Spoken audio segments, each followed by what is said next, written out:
सफा कोई खरी हरी नहीं होई परेशानी, सफा कोई खरी हरी नहीं होई परेशानी। सस देत बनी देख नहीं मौरी थारे सर में डालो नयौरी। हे जवानी के लपट परे चल थारे सर में डालो नयौरी।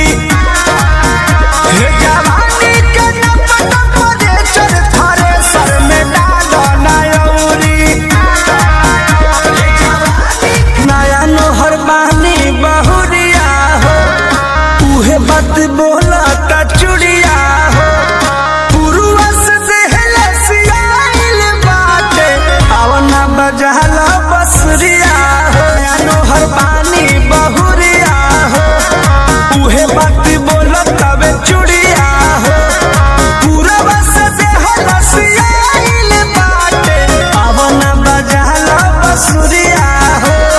बोला तानी सौरी थारे सर में डालो नयौरी।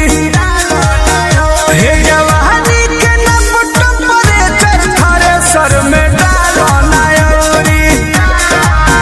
हे जवानी के लपट परे चल थारे सर में डालो नयौरी।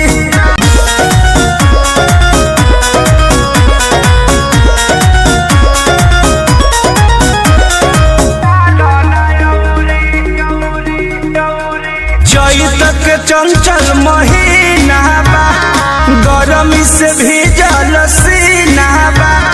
कृष्ण बेदर्दी पर मधपिया, हमरो मिजाज सहीना बा।